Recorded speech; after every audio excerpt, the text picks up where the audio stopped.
Hi, performers and achievers. Welcome to Performers and Achievers Daily with me, Raj Gavurla, in today's episode, talking about the importance of timing. So let me unpack this. The importance of timing. We all know the importance of timing, right? If we take a plane, right? We have a departure, we have an arrival, then a whole series of things occur after that, after the arrival, and we go about our day, right? So that's a simple example. And it's one where if the departure's delayed, depending upon by how much, or the arrival's delayed, depending upon how much, then obviously it has consequences. It affects everything else.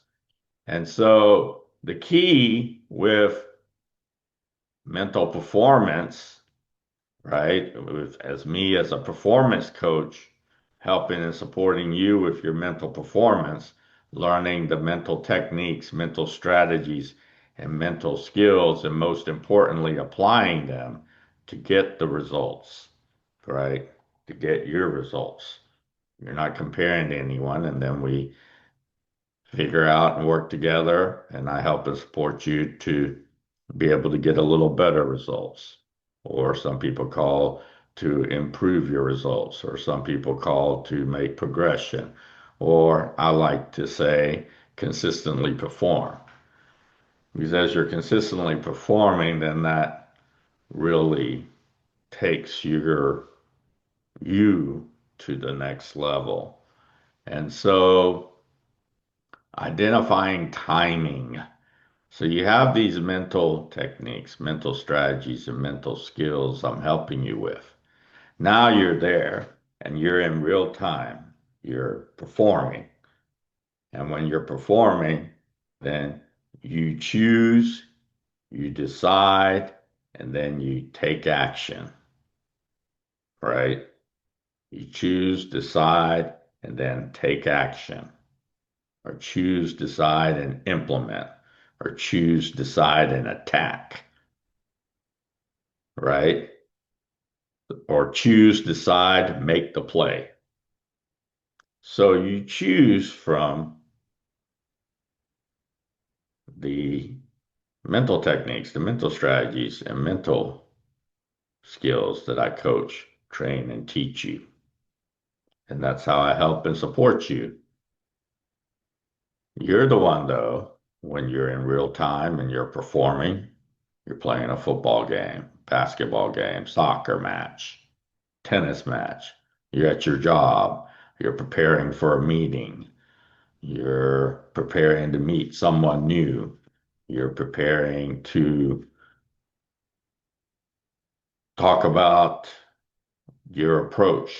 What's the strategy that you're going to use, and how will that go about being implemented, and who needs to be involved in the coordination of it? Who's on the team? Is there excellent communication skills? And then is everyone in the mindset, have in mind teamwork, where, in other words, it means, hey, we're all here. There's 15 of us. Okay.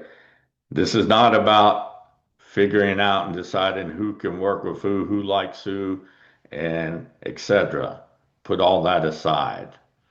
It's about, okay, here's our goal or our priority task or our objective or our mission, purpose, vision. And now what we need and want is for us to be able to put together people and them be able to work together and take away all of the other inappropriate misbehavior, misconduct. We have our structure, we have our leadership, we have our mission, our vision, our purpose, we have the environment, and then we have the culture. And within that, there's a framework. So whatever it is that we're doing, are we congruent with all of that?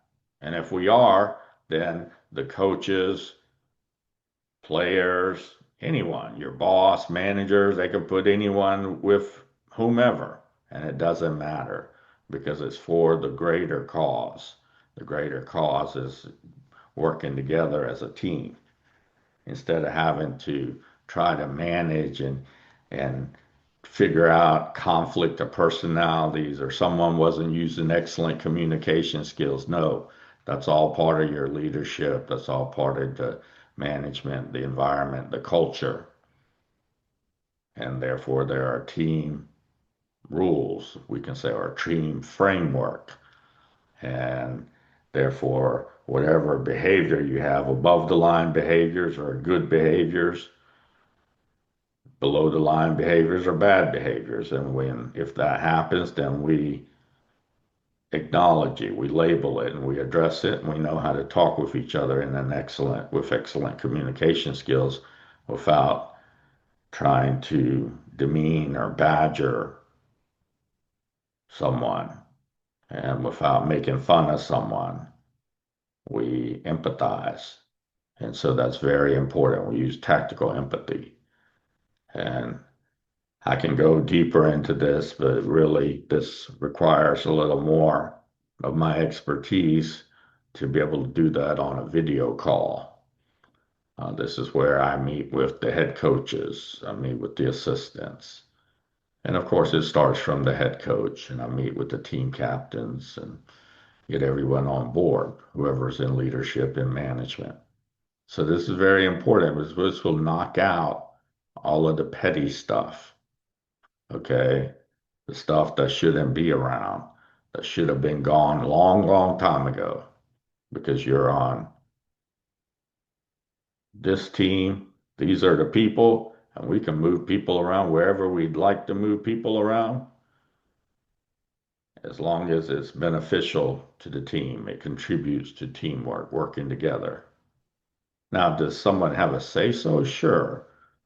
They may not be comfortable with that specific task or role because they don't think and feel that they've prepared for it. And then we can address that to for them to understand what the reason why you're asking them to do this. So that they do have the buy-in, so that they are okay, seeing that, okay, this is a way for me to prepare, adapt, gain experience in this area. And because of the way that we're working together, that's not going to, it's going to be beneficial. It's going to be a contribution to the team. Okay. And so this, I talked about above the line behaviors, below the line behaviors. Okay. Then how does someone know what that is? Well, that's after I lead a leadership environment culture workshop or a leadership and culture workshop. In addition, though, what we have is similar to lots of places. There's conduct, right? Conduct is basically what your team, you as a group, your head coach, your assistants, your players, everyone's agreed to that these are, let's say, the rules, team conduct rules, teamwork rules. One of them is excellent communication skills. The other one is whatever it may be. And so we know then, and it's very easy to identify when someone's not conducting themselves accordingly. They are, their behavior is not in congruent with what we agreed to as what the conduct parameters are, the framework. So conduct basically is a evaluation criteria to the behaviors that are being done or the actions being done, right? So that's very, very important to be able to differentiate between the two. So this is very simple. If you go right now and go through a neighborhood, and please don't do this, and you're speeding through the neighborhood at, let's say it's a 25 mile per hour zone, and for whatever reason, you're going 45.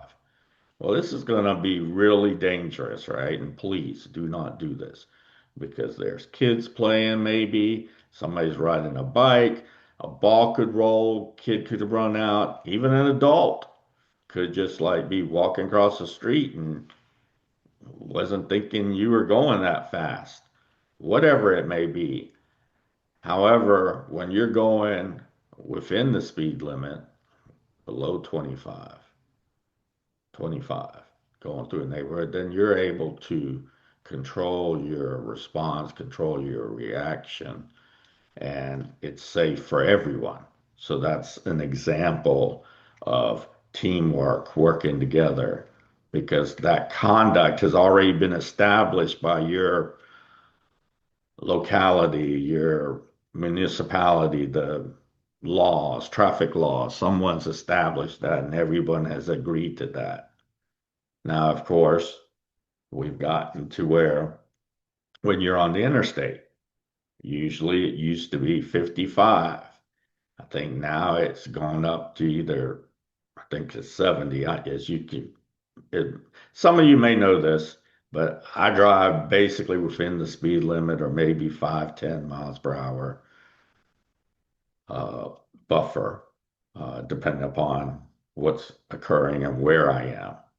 And so this is all about timing again. And so someone went, I don't know where they went, but they went to someone and they said, well, on the interstate, we should be able to go up to 70. So after everyone looked at it and they got all the input and teamwork occurred and said, okay, what's best for everyone on this team? And this team that we're talking about is a society or community. And they said, well, okay, at this stretch of this interstate, 70 is a good mile per hour. And so this could maybe even happen on your team. One of your conduct frameworks, conduct rules, the way that you all go about doing, taking action, behaving, maybe that needs to be updated, amended, or revised, or something else. Maybe you have something in there that says, okay, if we do this, then at the end of the week, we receive this reward. And it's already determined what that is, or at least an idea of what that is. So that you're not just being rewarded by having playing time and playing together, which of course is the reward, and winning. You're also being rewarded when, hey, we've accomplished this week. Looks like all the things are checked off that we needed to do to prepare our best. Now we go consistently perform and we make the play. We attack, make the play, whatever your organization has as their culture. And so this is very important of timing. So this happens also in your individual position, right? You're a DB, you're a quarterback, you're a linebacker, you're a defensive end, you're the nose guard, you're the receiver. Well, then you also have timing there involved. And based on the play call, based on a lot of other factors, you're doing something, right? And there's timing involved. Maybe all you're doing, not all you're doing, is very important. We know football's won at the line of scrimmage, and I just happen to be choosing football today. Well, we know that, hey, look, that receiver, well, he's going to hold this block. He's going to time it right. So he's not going to engage the blocker when the running back is right where he is. He's going to wait for a while and then engage the blocker. And as he does, the running back releases, right? Because if he'd have gotten the block early, then maybe the blocker could have gotten around him or it would have taken him away from interrupting something else that was occurring defensively. So the defense needed to be able to react and respond and react. And so therefore his timing was good. And because of that, that block released that running back and make him look like he made this amazing play. But we know it like anyone, it's teamwork, everyone working together. It's definitely in football, there's not one player. I mean, I can look at any football game and in about 3 seconds, just looking at the line of scrimmage, tell you whether this is a good play for the offense or a good play for the defense in 3 seconds. And that's where football's won. We know that. Now, that doesn't mean that the other guys, that it can just be anybody back there. No, they definitely have skills, skill set, knowledge, capabilities. And, it's that approach that they have. Are they congruent with your leadership environment culture? And do they exhibit that? Do they show that? Do they implement that? And what's their timing like? Right? All of that comes into play. And then in closing, it really goes back to what I help and support them with is their choosing the right mental skill, technique, strategy, skill, deciding which one it is from all those choices, and then actually making the play or taking action or attack, whatever it may be for them. And then that's the reward. And then they reflect on that, and then the next play is called. And that is why timing is important. And it's not that anyone in business, anyone in coaching, any player, any assistant coach, it's not that they don't know this and they're not knowledgeable about this. No, not at all. It's just that I'm bringing out the importance of timing and the importance of timing specifically using elite mental techniques, strategies, and skills, and doing so within the context, the framework of excellent communication skills, of leadership, of environment, culture, and of executing, and of teamwork, which means camaraderie, working together. Your coaches should be able to put you anywhere that would be beneficial and would contribute to the team's success for this game, this match. Do you have a team like that? Or do you have a lot of cliques in the team? And do you have areas where people are denigrating someone or each other, or which isn't excellent communication skills? This is the difference between a championship team, a runner-up team, a playoff team, a team that has a winning record, and a team that has a losing record. This is it. It's really this simple and this measurable. If you like my podcast, like it and comment in the comment sections. For those of you who are interested in my private, personal, professional, confidential services and programs, visit my website, rajgavurla.com, fill out the brief form, and we will contact you as soon as we can. Enjoy your day.